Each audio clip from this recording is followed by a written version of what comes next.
1,24,000 మంది వచ్చిన ప్రవక్తలందరినీ మీరు విశ్వసిస్తున్నారా? విశ్వసించట్లేదా? ఎస్, విశ్వసిస్తున్నాం. సో ఇక్కడ అబ్రహం గారిని, ఇబ్రాహీం గారిని, ఈసా అనంటే యేసు ప్రభుల వారిని, ఆ తర్వాత మోషే గారిని కూడా విశ్వసిస్తున్నారు. 100%. రైట్. ఇప్పుడు ఇక్కడ మొహమ్మద్ ప్రవక్త వారు పీస్ బి అపాన్ హిమ్ ఎవరండి? సల్లల్లాహు అలైహి వసల్లం. ఓకే, ఆయన ఏ సందేహం ఇవ్వడానికి వచ్చారు? ఏ సందేహం ఇవ్వడానికి వచ్చారంటే ఆది నుంచి ఆదం అలైహిస్సలాం నుంచి వీళ్ళకి కొన్ని బిరుదులు ఉన్నాయండి. ఇఫ్ యూ డోంట్ మైండ్, ఈరోజు నేను దీని మీద అధ్యయనం చేశాను. యాక్చువల్లీ అబ్రహం వారు ఎవరంటే దేవుని యొక్క స్నేహితుడు అని వర్ణింపబడ్డది, ఖలీలుల్లా. Right right. ఆ తర్వాత యేసు ప్రభుల వారు ఈసా గారిని దేవుడి యొక్క ఆత్మ అని బోధించబడ్డది. దేవుడి యొక్క ఆత్మ కాదు, రూహుల్లా. అంటే ఏంటి? దేవుని ఆత్మనే కదా, దేవుడిచ్చిన ఆత్మ. రైట్. తర్వాత మోసెస్ గారు, ఆయనకి ఇచ్చినటువంటి దేవుడితో మాట్లాడేటువంటి వ్యక్తి అని చెప్పేసి అని అంటారు. చాలాసార్లు కలీముల్లా అంటారు. ఇప్పుడు మొహమ్మద్ ప్రవక్త వారు రసూలుల్లా అంటే దేవుడు పంపించిన. దీంట్లో రెండు ఉంటాయి, మీరు డిఫరెన్స్ మీరు బాగా అర్థం చేసుకోవాలా. ప్రవక్తల్లో బుక్ ఎవరికి ఇస్తారో వాళ్ళు రసూల్ అవుతారు. ఇప్పుడు మీరు అడిగబోయే ప్రశ్న, నేను అడగబోయే ప్రశ్న, మీరు వచ్చినటువంటి ఉద్దేశం ఇక్కడికే వచ్చి ఆగింది. నేను అడుగుతాను నెక్స్ట్. ఓకే, 3వ సూర 19వ ఆయత్ చదవండి సార్. దీన ఇందల్లాహిల్ ఇస్లాం. ఇన్నా అంటే నిస్సందేహంగా అల్లాహ్ దగ్గర ధర్మసమ్మతమైన ధర్మం ఇస్లాం మాత్రమే. ఇదండి దీని యొక్క తర్జుమా. ఇప్పుడు అల్లా పేరు అల్లా కాదు అని చెప్పి విభేదించినటువంటి బ్రదర్ సిరాజ్ కూడా అల్లా పేరు లేదు, అరబిక్లో అల్లా అంటే ఆరాధనకి అర్హుడు అని అర్థం అని అన్నాడు ఆయన. ఆ తర్వాత బ్రదర్ షఫీ గారు వచ్చారు, ఆయన కూడా అదే చెప్పే పరిస్థితి చెప్పాడు. ఇప్పుడు అల్లా పేరు నేనే అల్లాను అని చెప్పేసి అన్నారనే ఇంకో ఆయత్ 20వ సూర 14వ ఆయత్ అని ఉంది. దయచేసి ఫస్ట్ ఫయాజ్ ఖాన్ గారు మీరు చెప్పండి. దేవుడికి పేరుందా? ఉందండి, 100%. దేవుడికి పేరుందా? ఉందండి. ఖురాన్లో దేవుడికి పేరుంది. ఉంది. దేవుడికి ఏమని పేరుంది? అల్లా అని పేరు ఉంది. దేవుడి పేరు అల్లా అని ఉంది. ఎందుకంటే అల్లానే చెప్పారు, అన్ని అనల్లాహు లా ఇలాహ ఇల్లా అనా, నేనే దేవుణ్ణి, నా తప్ప ఏ దేవుడు లేడు, నేను అల్లాని అని చెప్పి ఉన్నారు. అల్లా ఎవరితో చెప్పాడు అట్లా? మోసెస్తో చెప్పాడు. నా పేరు అల్లా అని లేదు అక్కడ. నా పేరు అల్లానే ఉన్నాడు. పేరు అనే ప్రస్తావన లేదు. పేరు అనే నేనే అల్లాను అని అంటే ఆరాధనకి నేను ఒక్కడనే యోగ్యుణ్ణి అనే అర్థం వస్తుంది. అది తర్వాత చెప్పారు కదా, నా తప్ప ఏ ఆరాధ్యుడు లేడని చెప్పారు కదా, అల్లా అని చెప్పి. ఏమన్నానే, మోసే గారితో మాట్లాడుతున్నప్పుడు అరబిక్ అనే లాంగ్వేజ్ డెవలప్ కాలేదు, అరమిక్ అనే భాష ఉంది. అప్పుడు నేను అల్లా అని ఏ రకంగా చెప్తారు? అల్లా అంటే ఆరాధనకి అర్హుడు అని చెప్పేసి చాలా మంది ఆలింలు కూడా బోధిస్తున్నారు. మరి ఇప్పుడు దీనికి నేను మోసెస్కి అల్లా ఏ రకంగా మాట్లాడాడు? అసలు ఓ దైవదూత త్రూనే కదా ఏదైనా జరిగింది. అల్లా ఎప్పుడు మాట్లాడలేదు డైరెక్ట్గా కూడా. అండ్ అల్లాకి రూపం ఉండదు, ఇంకొకరిలాగా ఆయన పోలి ఉండడు. పోనీ అల్లాకి నామకరణం చేసే అంత యోగ్యుడు ఎవరు ఉంటారు ఈ ప్రపంచంలో? అంటే దేవుడికి పేరు పెట్టే మానవాడు నిజంగానే ఈ భూప్రపంచంలో ఉంటారా? ఎందుకంటే సృష్టికర్త అంతా దేవుడే అయినప్పుడు ఆయనే ఏదన్నా సృష్టించాలి, ఆయనే ఏదన్నా చేయాలి. అంతేగాని మానవుడే ఆయనకి రిటర్న్ వెళ్ళి నీ పేరు అల్లా అని పెట్టే పరిస్థితి ఉంటుందా? ఎవరు పెట్టలేదండి, ఎవరు పెట్టలేదు. దేవుడికి పేరు ఉండదు, రూపం ఉండదు అనేది ఆలింలు చెప్పినటువంటి విషయాలు నేనైతే గమనించాను. మరి ఏది చెప్పినా 1కి 10 సార్లు ఆలోచించి చెప్పాలని నేనైతే కోరుకుంటున్నాను. వాస్తవానికి ఏ వ్యక్తిత్వాన్ని కనుక మనం గుర్తించాలంటే ఆ వ్యక్తిత్వం తన పరిచయం ఎలా చేసుకుంటుంది. ఉదాహరణకు నేను టీచర్ని. ఒక వ్యక్తి నన్ను డాక్టర్ అనుకుంటున్నాడు, ఒక వ్యక్తి నన్ను ఇంజనీర్ అనుకుంటున్నాడు, ఒక వ్యక్తి నన్ను తాపీ మేస్త్రి అనుకుంటున్నాడు, ఒక వ్యక్తి ఏమో పనివాడు అనుకుంటున్నాడు. ఇలాగా నా గురించి నలుగురు 4 విధాలుగా అనుకుంటున్నారు. కానీ నా గురించి నేను చెప్తున్నాను, నేను ఫలానా అని. ఇలాంటి సమయంలో కరెక్ట్ స్టేట్మెంట్ ఏదవుతుంది? నా గురించి నేను ఏదైతే చెప్పానో అది కరెక్ట్ అవుతుంది కదండి. నా గురించి 10 మంది 10 విధాలుగా నన్ను హెచ్చించవచ్చు, తగ్గించవచ్చు, కానీ నా గురించి నేనేం చెప్తున్నానో అది కరెక్ట్ ఉంది. కాబట్టి దైవం తనను తాను ఎలా పరిచయం చేసుకున్నాడు అంటే, యా మూసా, ఓ మూసా, ఇన్నని అనల్లా, నేను అల్లాను అని. కాబట్టి ఆయన తన పరిచయం అలా చేసుకున్నాడు కాబట్టి ఆయన అలా మనం పరిచయం చేసుకోవాలన్నమాట. ఇది ఖురాన్ చెప్పేదండి. అయితే ఖురాన్ ఫస్ట్ ఏ భాషలో అవతరింపబడింది? అరబీ భాషలోనే. రైట్. అవును, మోసెస్ కాలంలో వేరే భాషలో ఉంది. వేరే భాష. ఇప్పుడు మోసెస్ ఏ దేవుడిని తౌరాత్ అనేది సృష్టించినప్పుడు ఆయన యేసు ప్రభువుల వారిని యెహోవాని నమ్ము అని అంటున్నారు. మరి అక్కడ ఆ పేరు ఉంది ఆయన తౌరాత్లో. అవును. ఇప్పుడు మీరు చెప్పేటువంటి కాంట్రడిక్షన్ చాలా మంది మతాలను మనుషులను కదిలించే విషయం. లేదు వినండి, చాలా సింపుల్. ఇది చాలా సింపుల్ అండి. ఇప్పుడు ఫస్ట్ ఆఫ్ ఆల్ అతివుర్ రసూల్ అని నేను మీకు చెప్పాను. అరబిక్ లో కూడా నా పేరు అల్లా అని చెప్పాడు. నేనే అల్లాను అని అంటున్నారు. నేను ఆరాధనకి యోగ్యుడైనటువంటి వ్యక్తిగా దేవుడు అనుకుందాం కాసేపు, అస్తిత్వం. కానీ నా పేరు అనేది లేదు అక్కడ. దేవుడు మోసెస్తో మాట్లాడుతున్నప్పుడు నేనే అల్లాను అని అంటున్నాడు. పోనీ ఆయన పేరు అల్లా అయి ఉండుంటే నేను నా పేరు అల్లాని నీ దేవుడిని బోధించేవాడే. ఒక్క నిమిషం నేను మీకు ఇక్కడ అంటే ఇది నేనేదో కాంట్రడిక్షన్ చేయాలని ఆలింలు బోధించినటువంటి విషయాలు. ఒక నిమిషం అండి. ఇప్పుడు సార్ ఒక్క నిమిషం, మీరు కొద్దిగా ప్రశాంతంగా ఉండాలి. భూమానవులందరినీ సృష్టించినటువంటి దేవుడి పేరు నిజంగా ఉంటే చాలా పెద్ద కాంట్రడిక్షన్ అవుతుంది, తర్వాత మాట్లాడదాం. వినండి, ఆయనకి పేరు లేదు, రూపం లేదు, ఆయనకు పెట్టిన వాడి యోగ్యత ఎవరికి లేదు. కాబట్టి అప్పుడు ఆరాధన సర్వమానవులు అందరూ కలిసి ఆయనని ఆరాధించాలి. కాకపోతే ఇక్కడ యెహోవా అని అంటున్నారు, ఆయన ఓకే ఆరాధించుమని అంటున్నారు. తర్వాత ఇంకొకళ్ళు అంటున్నారు. లేదండి, వినండి నేనేమంటున్నా అంటే, ఇప్పుడు మీరేమంటున్నారు, మోజెస్కి అల్లా చెప్పింది అది అల్లా పేరు అని అరబ్బీలో కాదు కదా అంటున్నారు కదా. మోజెస్కి అప్పుడు అరామిక్లో చెప్పారు కదా, అది ఏది ఉంది ప్రూఫ్ చూపియండి. ఏమని? ఆ ప్రూఫ్ చూపియండి కదా. హీబ్రూలో చెప్పారంటున్నారు కదా. ఫర్ ఎగ్జాంపుల్ హీబ్రూ అనుకోండి, ఓకే 5 minutes కోసం హీబ్రూ అనుకోండి. ఇందాక మీరు మీ 1,24,000 మంది ప్రవక్తలను మీరు విశ్వసిస్తాను అని అంటే విశ్వసించాలి మీరు ఖచ్చితంగా. అప్పుడు మోసెస్ గారిని కూడా విశ్వసించాలి. మోసెస్ రాసినటువంటి గ్రంథం ఏంటి? ఆయన రాయలేదు. అదే మన దైవ ప్రవక్త అది ఇచ్చారు కదా, అది తౌరాత్ ఇచ్చారు కదా. అది ఏది అంటారు? తౌరాత్ ఏ భాషలో ఉంది? అది ఇవ్వండి, మీరే చెప్పండి కదా. తౌరాత్ ఇక్కడ భారతదేశంలో వినండి. ఇప్పుడు అక్కడ అల్లా వేరే భాషలో నేను అల్లా అని చెప్పి ఏ భాషలో మీకు తెలియదు. ఇప్పుడు తౌరాత్ లో గనక అల్లా పేరు అల్లా అని ఉంటే నిజంగా మీరు ఏది చెప్తే తౌరాత్లో అల్లా అనే ప్రస్తావన లేదండి. అవునండి, ఒక్క నిమిషం. ఏ ఆలింలనైనా మీరు ఫోన్ చేయండి, నేను కూర్చుంటా. తౌరాత్లో గనక వినండి నిజంగా మహేంద్ర గారు ఒరిజినల్ తౌరాత్ మీరు నాకు చూపించండి ఒకసారి. ఒరిజినల్ తౌరాత్ కాదు, ఒరిజినల్ ఖురాన్ కూడా మీరు చూపించలేరు. ఎందుకు చూపించలేము? ఎవరు రాశారు ఏంది? ఇప్పుడు మహమ్మద్ ప్రవక్త ఇమ్మీడియట్ గా, ఇప్పుడు బైబుల్ ఎగ్జాంపుల్ కోసం చెప్తున్నా, బైబుల్ యేసువారు ఈ భూమి నుంచి వెళ్ళిపోయిందా 120 years తర్వాత రాశారని కొంతమంది చెప్తారు. వినండి, విశ్వసించాల్సిందే ఖురాన్ ప్రకారంగా. దాన్ని మీరు ఏ రకంగా కూడా తిరస్కరించడానికి లేదు. ఖచ్చితంగా మీరు నరకానికి వెళ్తారా? ఫస్ట్ మీరు వినండి. యాజ్ పర్ ఖురాన్, అంతే కదా సార్? ఫస్ట్ వినండి. నేనేమంటున్నా అంటే, అల్లా రబ్బుల్ ఇజ్జత్ ఒక గ్రంథం గురించి గ్యారంటీ తీసుకున్నాడు. దీంట్లో ఎలాంటి మార్పులు చేర్పులు చేయలేరు. ట్రాన్స్లేషన్ లో చాలా జరిగిపోయినాయి. ట్రాన్స్లేషన్ జరగకపోయి ఉంటే నిజ దేవుడు తెలుసుకొని మానవులుగానే ఉండేవాళ్ళు. మీరు ఫస్ట్ ప్లీజ్ వినండి. ఒక మంచి వ్యక్తి వినే ఇది ఉండాలా. నేనేమంటున్నా, మీరు వినండి, ఓపికతో వినండి. ఫస్ట్ నా పాయింట్ కంప్లీట్ చేయండి. వాట్ ఐఎమ్ సేయింగ్ ఇస్ కే ఖురాను ఇది మార్పు చేర్పులు ఒరిజినల్ టెక్స్ట్.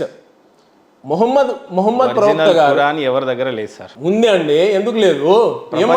ఒరిజినల్ ఖురాన్ ఎక్కడుందో చెప్పండి, మనం ఇద్దరం వెళ్దాం. ఒరిజినల్ ఖురాన్ డొనేషన్స్ నేను స్వీకరిస్తాను, మీరు నాతో పాటు రావాలి. ఫయాజ్ ఖాన్ గారు అస్సాఫే సుఫా అని ఒక మదీనాలో ప్లేస్ ఉంది. అక్కడ అన్ని పనులు వదిలేసి కొంతమందిని మొహమ్మద్ ప్రవక్త గారు అక్కడ కూర్చోబెట్టి అస్సాఫే సుఫా అంటారు వాళ్ళని. ఎప్పుడైతే ఫోన్ చేయండి, ఒరిజినల్ ఖురాన్ ఎక్కడుందో కనుక్కోండి. వినండి చాలా స్పష్టంగా. మహేంద్ర గారు ఫస్ట్ లెట్ మీ కంప్లీట్. నేనేమంటున్నా, దైవ ప్రవక్తకి ఎప్పుడు ఒక విషయం తెలుసు, నాకు సూటిగా చెప్పండి. అవన్నీ ఎందుకు? ఒరిజినల్ ఖురాన్ ఉందండి. ఎక్కడుంది? నేను చెప్పేది ఇదే కదా, ఇది ఒరిజినల్ ఖురాన్. నేను కూడా బిలీవ్ చేస్తున్నా. మీరేమంటున్నారు? మీరు వినారండి చెప్పినటువంటి చెప్పినటువంటి గ్రంథము మొహమ్మద్ ప్రవక్త వారికి, ఆ గ్రంథం ఎక్కడుంది అంటున్నా. Not at all accept. నేను మీకు మళ్ళీ అదే ఒరిజినల్ ఖురాన్ ఎక్కడుంది? వినండి, మీరు వింటే కదా. నేనేమంటున్నా, మొహమ్మద్ ప్రవక్త గారికి అస్సలు చదువు రాదు. ఆయనకి ఉమ్మి నా ప్రవక్త ప్రశ్న అది కాదు సార్. ఆయన వినండి చదువు సార్, వచ్చాడా అక్కడే అన్నప్పుడు ఆ సమాధానం అరే చెప్పండి. వినండి ఒరిజినల్ సార్. ఖురాన్ ఎక్కడ ఉంది అంటున్నా నేను మిమ్మల్ని. ఇదే అండి ఒరిజినల్. ఈ ఒక్క చుక్క కూడా డిఫరెన్సెస్ లేని ఖురాన్ ఇదే. ఇప్పుడు నా దగ్గర ఒక ఖురాన్ ఉంది, నాతో మీరు ఛాలెంజ్ స్వీకరించాలి ఇది. ఎందుకంటే ఇస్లాంని సమతమైన ధర్మం అని నేనే భావిస్తున్నాను, మీరు నాకు కొత్తగా బోధించాల్సిన అవసరమేం లేదు. ఇది ఒరిజినల్ ఖురాన్ అని నేనే భావిస్తున్నా. కాకపోతే నా చేతిలో ఉన్న ఈ 2 ఖురాన్లు ఈరోజు నేను తీసుకురావడానికి గల కారణం కూడా అందులో ఉన్న వర్స్ ఇందులో ఉన్న వర్స్ సేమ్ మ్యాచ్ చేసి చూపించగలరు. ఇవి 2 తెలుగే, ట్రాన్స్లేషన్ అండి. అది అరబీలో డిఫరెన్స్ చూపించండి మీరు. ఇది 2 తెలుగు ఎందుకు ఇన్ని రకాలుగా మార్చబడ్డది? ఇదేమన్నా డ్రామానా? ఇది దైవ గ్రంథం అన్నప్పుడు ఇన్ని రకాల ట్రాన్స్లేషన్ చేయండి, మీ ఇష్టం, మీరు రాస్తారు. ఇంకో ఆలిం వస్తాడు, ఆయన ఇష్టం అనేటువంటి గ్రంథం రాస్తాడు. వినండి ఇది అంత డ్రామా కదా. ట్రాన్స్లేషన్ మీరు ఒరిజినల్గా ఒప్పుకోవాలా. ఇస్లాంలో జరిగినటువంటి కొన్ని అనేకమైన విద్వాంసాలు తప్పులు బాధలు రాసినటువంటి వాళ్ళ తప్పు, మీ తప్పేం కాదు, నా తప్పు కూడా ఏం లేదు. మీరు ఎక్కువ పెద్ద వాక్యాలు యూజ్ చేస్తున్నారు. దయచేసి మీరు సూరా 33:57 చదవండి. దాంట్లో అల్లా తాలా మీకు వార్నింగ్ ఇచ్చి ఉన్నాడు. మీరు ఎలా పడితే అలా దేవుణ్ణి కానీ దైవ ప్రవక్తను చేస్తే మీకు ఇబ్బంది అవుతుందని నేను మీకు ప్రేమించే వ్యక్తిగా చెప్తున్నా. ఇక్కడ సృష్టిని రూమ్ లో చూడండి, అన్వేషించాలి, ఒకసారి ఆలోచించి చదవాలని ఇందాక మీరే చెప్పారు, అది కూడా అల్లానే చెప్పాడండి. You are nowhere concern to give me a warning that Allah is giving to me. నిన్ను సృష్టించిన సృష్టికర్త, నన్ను సృష్టించిన సృష్టికర్త ఒకడే అన్నప్పుడు దేవుడు ఏదో మీ ఆస్తి, మీ సొత్తు అని మీరు భావించక్కర్లేదు అనేది నా ఉద్దేశం. ఇప్పుడు దేవుడు నేను నమ్ముతానని ఆయన చెప్పింది నేను నమ్మకపోతే ఏం నమ్మినట్టు? నిజాన్ని మీరు యాక్సెప్ట్ చేయలేకపోతే మీరేమి ఏ రకంగా మిమ్మల్ని స్వీకరించాలి? మీరు 2 తెలుగు ఖురాన్లు చెప్పండి అండి, ఎందుకు ఊరికే వినండి. మరి అప్పుడు ఇప్పుడు నేనేమంటున్నా, 2 ఖురాన్లు ఉన్నాయి, 2 తెలుగే. ట్రాన్స్లేషన్ లో డిఫరెన్స్ ఉంటుందండి. మరి ఇప్పుడు మీరు ఏమన్నారు ఇందాక, ఒక్క వాక్యం కూడా పొల్లు పోకుండా అరబీలో అని అన్నారు. అరబీలో అది అరబిక్ లో మీకు తెలియరా? మీకు అరబికే రాదు, మీరు ఎలా చదువుతారు? అరబీలో అండి, అరబీలో ఎలా చదువుతారు అంటే దాంట్లో బెస్ట్ ట్రాన్స్లేషన్ ఎవరు తీసుకుంటారో అది మేము తీసుకుంటాం. అరబీ అయితే ట్రాన్స్లేషన్స్ లో అనేక గందరగోళాలు సృష్టించారు. ట్రాన్స్లేషన్స్ అండి, దాని గురించి ఈ రోజు ఆలిములు ముఫ్తీర్లు పాపం చాలా బాధపడుతున్నారు. నీ దేవుడు వేరే, నా మతం వేరే అయిపోయింది, ఇది ఏ రకంగా సాధ్యపడుతుంది అని. నా క్వశ్చన్ కూడా అదే సార్. ఇప్పుడు నేనే అల్లాను అని దేవుడు ఒక్కడు ఉన్నప్పుడు ఇన్ని విగ్రహాలు ఎట్లా వచ్చినాయండి? ఇప్పుడు అది కాంట్రడిక్షన్ అవుతుంది. చెప్పాలి కదా, ఇప్పుడు మీరు దేవుడు ఒక్కడే అన్నారు, మరి ఇన్ని విగ్రహాలు ఎట్లా వచ్చినాయి? అది ఖురాన్ లో అంటున్నాను. ఖురాన్లో నేను దేవుడు ఒక్కడే, నన్ను పోలిన వాడు ఇంకొకడు లేడు అని చెప్పి ఖురాన్ చాలా స్పష్టంగా బోధిస్తుంది అని అంటున్నా. మరి ఇన్ని ఖురాన్లు తెలుగులోనే ఉన్నప్పుడు కొన్ని వందల వేల డిఫరెన్సెస్ ఉన్నాయి ఒకే తెలుగులో ఉన్న ఖురాన్లో. ఇప్పుడు నా ప్రాబ్లం ఏంటంటే, ఒక 2-3 ఖురాన్లు చదువుతున్నా, వర్సెస్ మారిపోతున్నాయి. ఇప్పుడు తెలంగాణ ఈ ఖురాన్ ఏందనంటే ఇక్కడ నుంచి చదివితే ఉల్టుంది, ఇటు నుంచి రావాలి అరబిక్ పద్ధతిలో. Your argument is so weak. తెలంగాణలో ఈ అలా అంటాం, మేము ఆంధ్రాలో ఈ రోజు అంటాం. ఎంత డిఫరెన్స్ ఉంది? ఇవాళ ఈ రోజు ఎందుకు డిఫరెన్స్ ఉందని మీకు మమ్మల్ని అడిగితే తెలుగు డిఫరెన్స్ ఉంది కాబట్టి, తెలుగులోనే తెలుగు డిఫరెన్సెస్ ఉన్నాయి కాబట్టి అలా రాశారు. కానీ ఏమన్నా అది ముందు ఉండాలా మీ ఆన్సర్? సమతమై ఉంటుంది. సరే, మీకు అర్థమైంది కదా, సంతోషం. వివాదం మీకు అర్థమైంది. ఒక్క చుక్క కూడా మారలేదు అన్నారు. ఇక్కడే 2 ఖురాన్లు ఉన్నాయి తెలుగులోనే. ఒకే మాటకి నార్మల్ మనిషిని ఒకే మాటకి 2 పదాలు తెలుగులోనే ఉన్నప్పుడు అండి యాస మారింది, పదాలలో ఉన్నటువంటి యాస మారింది, అది వాస్తవం. అయితే ఖురాన్ అని దేన్ని అంటారు అంటే, దైవ ప్రవక్త మహానీయ మహమ్మద్ ఏదైతే దైవదూత ద్వారా వచ్చిందో అది మాత్రమే ఖురాన్. మిగతావి ఖురాన్ యొక్క అనువాదాలలో యాస మారింది, ప్రాంతాన్ని బట్టి యాస మారింది. ఇప్పుడు స్పష్టంగా మీరు చెప్పండి సార్, దేవుడి పేరు అల్లా అని ఖురాన్ పేరు అని లేదు, దైవం తనకు తానుగా అల్లాగా పరిచయం చేసుకున్నాడు కాబట్టి ముస్లిం సోదరులందరూ అల్లాగా ఆయన్ని పిలుస్తారు.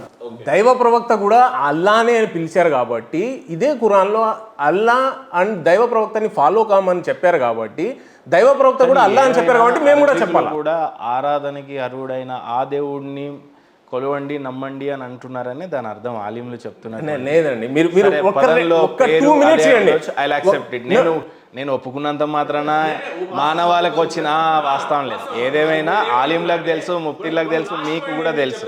ఒక లాస్ట్ పాయింట్ నేను చెప్తా. యూదులు దగ్గర ఉన్న తౌరా ఒరిజినల్ లేదు. ఎందుకంటే మోజస్ వారు అదే రాళ్ళ మీద రాసుకొని తెచ్చారు. దగ్గర ఉన్నటువంటి వినండి. గ్రంథాలు ఏవైనా సరే ఎవరి దగ్గర ఒరిజినల్ లేవు సార్. సో వినండి సార్. అవునా కదా? వినండి. ఖురాన్ మాత్రం ఒరిజినల్ అండి. ఎక్కడుంది అనేది నా ఉద్దేశం. ఇదే కదా ఒరిజినల్. మీ భాషలో ఇది ఒరిజినలే అన్న ఒరిజినల్ 1000% క్వశ్చన్ ఏంటంటే జిబ్రియల్ చేసినటువంటి బోధన మొహమ్మద్ ప్రవక్త వారికి పీస్ బి అపాన్ హిమ్ ఆ ఖురాన్ ఎక్కడుంది అనేది నా ఉద్దేశం. ఆ ఖురానే ఇప్పుడు దాని గురించి స్పష్టంగా చర్చించుకున్నట్లయితే అసలు ఖురాన్ అంటే ఏమిటి తెలియాలి ముందుగా. ఖురాన్ అంటే పుస్తకం కాదండి, వహీ. పూర్తి సృష్టిని సృజించిన సృజనకర్త మానవ అవసరాలకు సంబంధించినటువంటి సమస్తము ఇచ్చాడు. దానికోసం మానవుడికి పుట్టుక 2 విషయాలు ఇచ్చాడండి. ఒకటి పంచేంద్రియాలు. పంచేంద్రియాల ద్వారా మనిషి గ్రహించి జ్ఞానం అర్జిస్తాడు. రెండవది బుద్ధి జ్ఞానాలు. ఎక్కడైతే పంచేంద్రియాలు పనిచేయవో అక్కడ బుద్ధి జ్ఞానాలు అతనికి మార్గదర్శకత్వం చేస్తాయి. ఈ రెండింటికి అతీతంగా మనిషికి ఇంకోటి అవసరం ఉంది. అదేమిటంటే ఈ రెండింటిని, పంచేంద్రియాలని బుద్ధి జ్ఞానాలను దైవచిత్తంగా నడిపించడానికి దైవం ప్రతి కాలంలో కూడా మార్గదర్శకత్వం చేస్తూ వచ్చాడు. దానినే అరబీ భాషలో వహీ అంటారు. దాంట్లో సంస్కృతంలో శృతి అంటారు. శృ అనే ధాతు నుండి శృతి వచ్చిందనమాట. శృతి అంటే దైవవాణి, పలుకు. అది ఆయా కాలంలో ప్రవక్తల దగ్గరకు వచ్చేది. ఆ ప్రవక్తలు దానిని ఉన్నట్టుగా దాన్ని గ్రంథస్థం చేసేవారు. ఆయా కాలంలో దాన్ని గ్రంథస్థం చేసేవారు. అయితే ఆ గ్రంథస్థం చేసే దాంట్లో పొరపాటు ఉండవచ్చు కదా అని కనుక ప్రశ్న వేసుకున్నట్లయితే దైవం అలాంటి వాళ్ళని ఎన్నుకోడు. ఎందుకంటే ఆయన జరిగే వల్ల, పొరపాటు వల్ల మొత్తం మానవాళికి నష్టం జరిగే అవకాశం ఉంది. కాబట్టి దైవం ఎలాంటి వాళ్ళని ఎన్నుకుంటాడంటే వాటిని విన్నట్టుగా దాన్ని గ్రంథస్థం చేసే వాళ్ళని ఆయన ఎన్నుకున్నాడు. ఆ పరంపరలో వచ్చిన వారే మహమ్మద్ వారు. ఆ పరంపరలో వచ్చిన దైవవాణియే ఖురాన్ గ్రంథం అండి. కాబట్టి పుస్తక రూపంలో ఇది రాలేదు, కేవలం వాణి ద్వారానే వచ్చింది. ఆ వాణిని మహమ్మద్ వారు గ్రంథస్థం చేయించారు. అంటే శిష్యులు రాశారు. దాన్ని అథెంటికేషన్ దైవ ప్రవక్త మొహమ్మద్ సల్లల్లాహు అలైహి వసల్లం చేశారు. అయితే శిష్యులు ఎక్కడ రాశారు, దేనిపైన రాశారు?